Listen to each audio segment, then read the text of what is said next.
কোরআনের অন্য কোথাও মৃত্যু কামনা করার কথা উল্লেখ নেই, শুধু এই জায়গায়। একবার চিন্তা করে দেখুন, কেন তিনি মৃত্যু কামনা করছেন?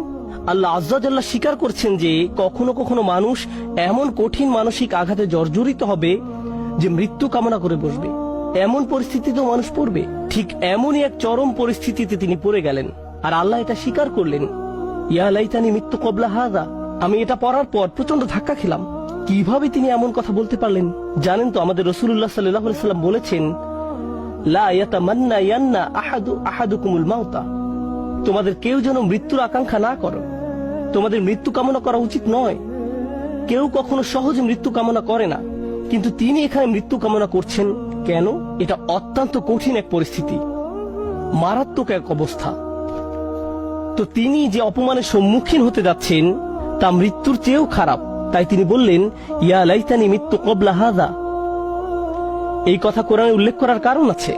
দুনিয়ার এই জীবনে মানুষ অপমানজনক পরিস্থিতিতে পড়বে, থেকে মুক্তির কোনো উপায় চোখে পড়বে না।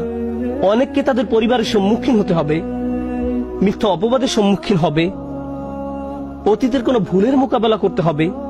কে জানে তাদের এমন ধরনের মানসিক আঘাতের মোকাবেলা করতে হবে। তখন তারা মরিয়ম সালামুন আলাইহার উদাহরণে সান্ত্বনা খুঁজে পাবেন। কিন্তু তিনি এখানেই থেমে যাননি। তিনি বললেন, ওয়া কুনতু নাসিয়াম মানসিয়া। নাসিয়ান মানসিয়া খুবই অসাধারণ শব্দ যুগল। তারা বলে ফাল ও ফিইল, এবং এই দুইটা ওজন। তারা নিসিও বলে।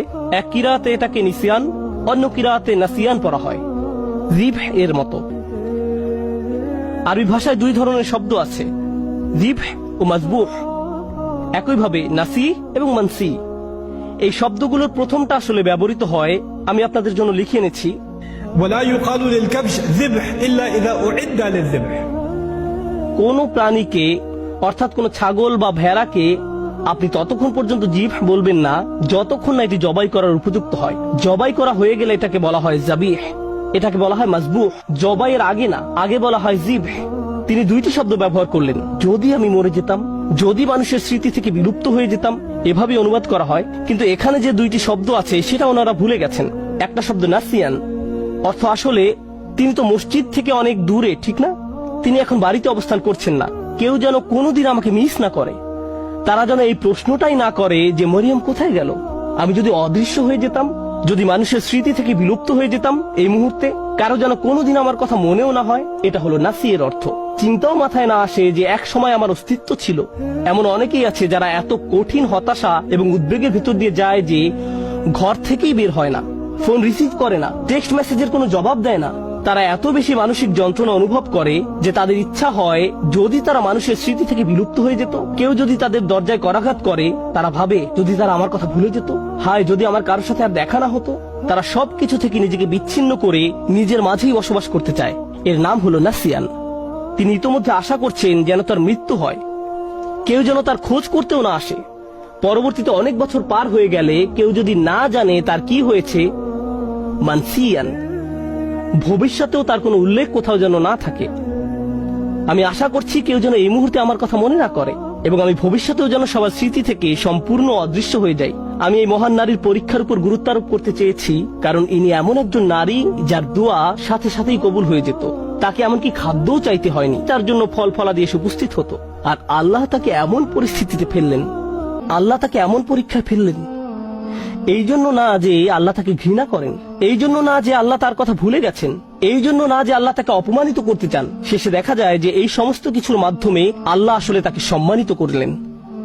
আল্লাহ তাকে সম্মানিত করতে চান। কোন অপমানের ভয় তিনি করছিলেন? তার অপমানের ভয় ছিল মানুষ বলবে তুমি বিয়ে ছাড়াই এই সন্তানের মা হয়েছ, তোমার এটা হারাম ছেলে।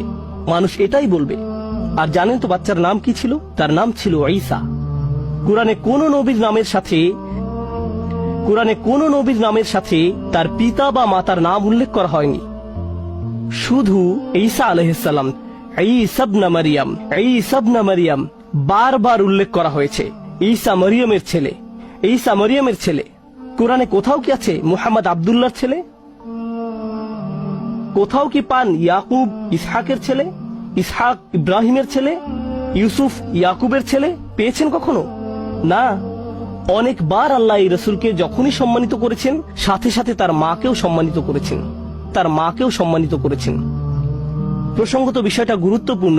আরবরা যখন ইবনে বলে বা এমনকি সেমেটিক মানুষরা যখন ইবন বলে, ঠিক পরেই তারা পিতার নাম উল্লেখ করে, তারা পিতার নাম বলে। আপনার নামের শেষাংশ আসে পিতার কাছ থেকে। আল্লাহ এই সাধারণ নিয়মের বাহিরে গিয়ে মানুষকে মনে করিয়ে দিয়েছেন যে তার কোনো পিতা নেই, আর আমি সাধারণ নিয়মের বাহিরে গিয়ে এই মাকে সম্মান দেখাবো। ঈসা ইবনে মারিয়াম। প্রতিবার আল্লাহ এই অপমানের কথা উল্লেখ করেছেন অন্য কারণে। আর এই বিষয়টা বলেই আমি আমার খুতবার সমাপ্তি টানছি। কখনো কখনো আপনার কষ্ট অন্য মানুষের মুক্তির কারণে পরিণত হবে। আপনি সমস্যায় পড়েছেন কারণ এটা আপনার থেকেও বড় কোনো উদ্দেশ্য সাধন করবে, তখন তাদের জন্য সাদাকায়ে জারিয়ায় পরিণত হবেন। আপনার কারণে তারা ভালো কিছু অর্জন করবে। মারিয়াম সালামুন আলাইহার এই কষ্ট থেকে প্রতিবার যখন কোনো নারী অপমানিত হয়, প্রতিবার যখন কোনো নারী অপবাদের শিকার হবে, প্রতিবার যখন কোনো নারী কামনা করবে যদি সে মরে যেত পরিস্থিতির মুখোমুখি হওয়ার চেয়ে, তখন সে মরিয়ম সালামুন আলাইহার কষ্টের মাঝে নিজের সান্ত্বনা খুঁজে পাবেন। আর যখনই কোনো নারী সান্ত্বনা খুঁজে পাবে, মরিয়ম সালামুন আলাইহার মর্যাদা এতে আবারও বেড়ে যাবে। সুবহানাল্লাহ। আমাদের দোয়ার মাধ্যমে আমরা আল্লাহর সাথে সংযোগ স্থাপন করি। আমাদের দোয়া এমন কিছু নয় যার মাধ্যমে এই দুনিয়া জান্নাতে পরিণত হবে। পৃথিবীর এই জীবনে পরীক্ষা থাকবেই। আমাদের চেয়ে বহুগুণে উত্তম মানুষদের জীবনে সমস্যা ছিল, আর এটা ঠিক আছে। লাকাদ খলাকনাল ইনসানা ফি কাবাদ। আমি মানুষকে সৃষ্টি করেছি অত্যন্ত কষ্ট ও শ্রমের মাঝে। কষ্ট ক্লেশ জীবনেরই অংশ। দুয়ার উদ্দেশ্য হলো আমাকে আপনাকে এই কষ্টগুলো মোকাবেলায় সাহায্য করা। আর কখনো ভুলে যাবেন না যে আল্লাহ আমাদের সাথে আছেন। আল্লাহ আজ্জা ওয়া জাল্লা আমাদের সেসব মানুষদের অন্তর্ভুক্ত হওয়া থেকে রক্ষা করুন যারা ঈমান হারিয়ে ফেলে। আল্লাহ আজ্জা ওয়া জাল্লা আমাদের মর্যাদা দান করুন এবং আমাদের এই কথা স্মরণে রাখতে সাহায্য করুন যে মানুষ আপনাকে অপমানিত করতে চাইবে যেভাবে তারা মরিয়ম সালামুন আলাইহাকে অপমান করেছিল। লোকে আপনার সম্পর্কে কি মনে করে আর আল্লাহ আপনার সম্পর্কে কি মনে করেন, এর মাঝে বিশাল পার্থক্য আছে। কারণ আপনি যদি লোকের কথা মানেন তাহলে মরিয়ম ছিলেন সমাজের সবচেয়ে অপমানিত, আর যদি আল্লাহর কথা মানেন তাহলে তিনি ছিলেন মানব ইতিহাসের সবচেয়ে মর্যাদাবান নারীদের একজন। তাই আমরা আল্লাহর কথা মানব। ওয়ালাকাদ কাররামনা বানি আদম। আর আমি তো আদম সন্তানদের সম্মানিত করেছি। আল্লাহ আজ্জা ওয়া জাল্লা আমাদেরকে তার নিকট সম্মানিত মানুষে পরিণত করুন মানুষের নিকট সম্মানিত করার পূর্বে। বারাকাল্লাহু লি ওয়া লাকুম ফিল কুরআনিল হাকীম ওয়া নাফা'আনি ওয়া ইয়্যাকুম বিল আয়াতি ওয়া যিকরিল হাকীম।